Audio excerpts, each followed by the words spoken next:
Assalamualaikum warahmatullahi wabarakatuh. Di Indonesia, tingkat kenakalan remaja selalu tinggi dan selalu meningkat setiap tahunnya. Menurut data dari Badan Pusat Statistik atau BPS, tren kenakalan dan kriminalitas remaja di Indonesia mulai dari kekerasan fisik, kekerasan seksual, dan kekerasan psikis menunjukkan angka peningkatan dari tahun ke tahun. Pada tahun 2007, tercatat 3.145 remaja di usia 18 tahun menjadi pelaku tindak kriminal. Tahun 2008 dan 2009 meningkat menjadi 3.280 hingga 4.123 remaja. Pada pertengahan tahun 2013 telah terjadi 147 tawuran antar remaja, dan di tahun 2014 terjadi sebanyak 255 kasus tawuran antar pelajar. Lalu apa sih kenakalan remaja itu, dan apa yang melatar belakangi mereka melakukan tindakan kenakalan?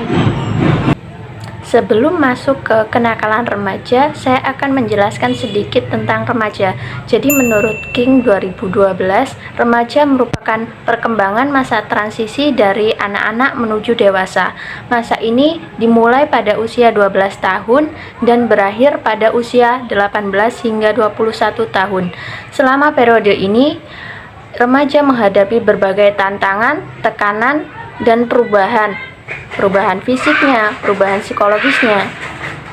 Nah, selanjutnya, kenakalan remaja itu apa sih? Menurut Willis 2014, kenakalan remaja merupakan suatu perbuatan yang dilakukan oleh remaja yang melanggar hukum, agama, dan norma-norma yang berlaku di masyarakat sehingga dapat menyebabkan kerugian bagi orang lain, mengganggu ketentraman masyarakat umum, termasuk dirinya sendiri.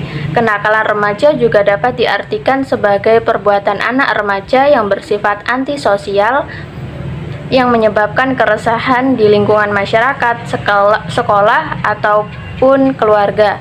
Contoh sederhananya seperti perkelahian antar sekolah atau tawuran, geng-geng motor, dan remaja yang menggunakan knalpot bising. Anak-anak remaja yang melakukan kejahatan itu pada umumnya kurang memiliki kontrol diri atau menyalahgunakan kontrol diri tersebut dan membuat standar tingkah laku sendiri, serta meremehkan keberadaan orang lain. Kejahatan yang mereka lakukan pada umumnya dibarengi unsur-unsur mental dengan motif yang subjektif, yakni mencapai sesuatu yang diinginkan dengan disertai kekerasan dan agresi. Pada umumnya mereka sangat egois dan menyalahgunakan atau melebih-lebihkan harga dirinya. Selanjutnya, apa aja sih faktor penyebab kenakalan remaja? Yang pertama, identitas diri. Menurut Erikson, kenakalan ditandai dengan kegagalan remaja dalam memenuhi bentuk integrasi yang melibatkan unsur peran identitas. Bagi Erikson, kenakalan adalah upaya untuk membentuk suatu identitas walaupun identitas tersebut negatif. Dengan perubahan fisik dan psikologis, remaja cenderung tidak mengetahui jati diri mereka. Ketidakmampuan remaja dalam mengenali dirinya mendorong mereka untuk melakukan segala hal yang mereka belum merasakan dan belum diketahui. Kedua, kontrol diri. Kenakalan remaja juga dapat digambarkan sebagai kegagalan untuk mengembangkan kontrol diri yang cukup dalam tingkah laku. Kontrol diri yang rendah dalam merespon perbedaan yang sering menjadi penyebabnya. Remaja terkadang terlalu emosional dalam merespon peristiwa yang terjadi. Penelitian pada tahun 1994 berpendapat bahwa kontrol diri menjadi peran penting dalam kenakalan remaja. Karena menurut Kartini Kartono, kenakalan remaja merupakan kegagalan dari sistem pengontrol diri terhadap perilaku dan menunjukkan ketidakmampuan remaja dalam mengendalikan emosi untuk disalurkan pada perbuatan yang bermanfaat. Yang ketiga, proses keluarga. Pengawasan orang tua terhadap remaja menjadi peran yang sangat penting dalam menentukan apakah remaja akan melakukan kenakalan remaja atau tidak.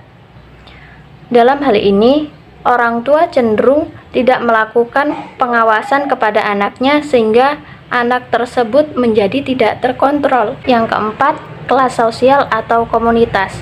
Jadi, kenakalan remaja yang berasal dari kelas sosial yang lebih rendah biasanya memiliki kesempatan yang lebih terbatas untuk mengembangkan keterampilan yang diterima oleh masyarakat, sehingga mereka mungkin merasa bahwa mereka mendapatkan perhatian dan status dengan cara melakukan tindakan antisosial, yakni dengan kenakalan remaja.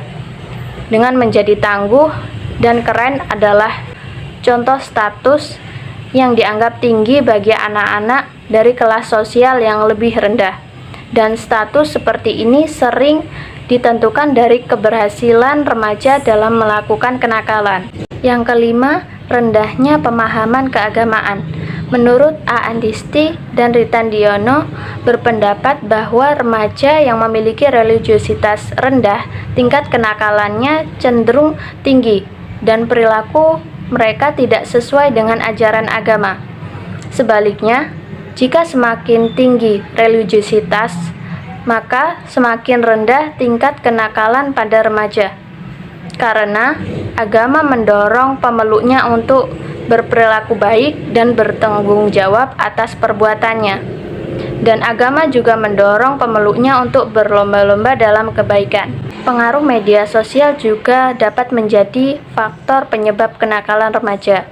Karena remaja mudah mengakses gambar-gambar porno, film action yang penuh dengan adegan kekerasan dan tidak adanya kegiatan positif untuk mengisi waktu senggang sehingga memicu kenakalan remaja. Remaja yang biasanya kita temui di masyarakat yaitu seperti berkelahi, membolos sekolah, pergi dari rumah tanpa izin, dan mengendarai mobil tanpa SIM, mengambil barang orang tua tanpa izin, menyalahgunakan narkoba, hubungan seks di luar nikah, dan lain sebagainya. Selanjutnya, penyebab kenakalan remaja. Kartini Kartono menjelaskan, penyebab kenakalan remaja yang digolongkan menjadi 4 teori. Yang pertama itu ada teori biologis.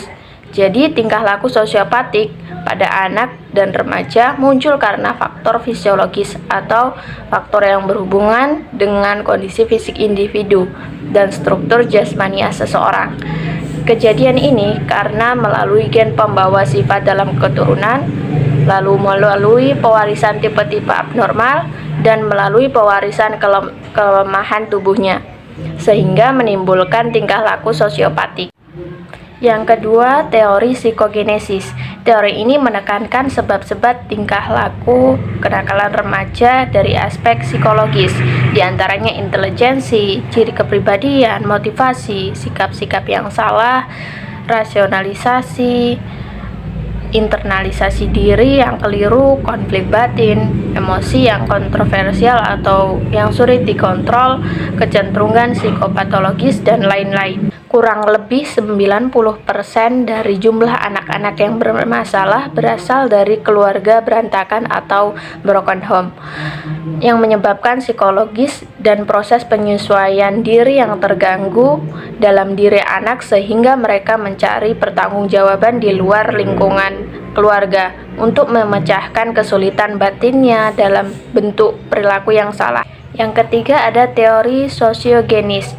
Para sosiolog berpendapat penyebab tingkah laku yang salah pada remaja adalah murni karena sosial psikologisnya, seperti disebabkan oleh pengaruh struktur sosial, tekanan kelompok, peranan sosial, status sosial, atau internalisasi simbolis yang keliru.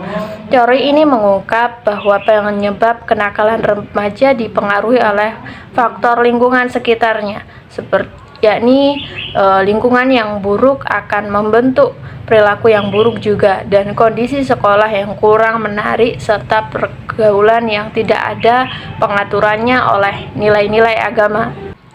Teori yang keempat atau teori yang terakhir yaitu teori subkultural atau pola budaya. Teori ini menghubungkan sistem nilai, kepercayaan atau keyakinan, ambisi-ambisi tertentu seperti ambisi material, hidup bersantai, pola kriminal, hubungan seksualitas yang bebas yang mendorong timbulnya kelompok remaja berandalan.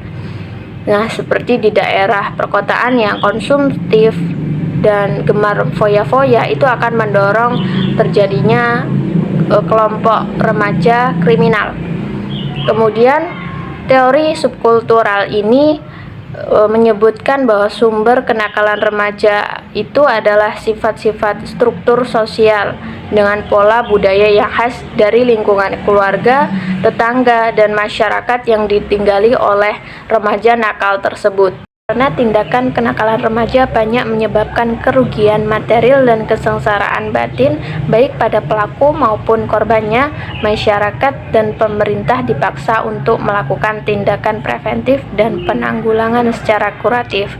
Tindakan preventif yang dilakukan itu seperti meningkatkan kesejahteraan keluarga, mendirikan klinik bimbingan psikologis dan edukatif untuk memperbaiki tingkah laku remaja, kemudian menyusun undang-undang khusus untuk pelanggaran dan kejahatan yang dilakukan oleh remaja, kemudian mengadakan rumah tahanan khusus untuk remaja, dan mendirikan sekolah bagi anak jalanan terkhusus anak yang berasal dari keluarga miskin. Dan tindakan kuratifnya untuk rehabilitasi remaja nakal itu seperti menghilangkan semua sebab timbulnya kejahatan remaja yang berasal dari keluarganya, sosial ekonomi dan kultural budaya dari lingkungan sekitarnya.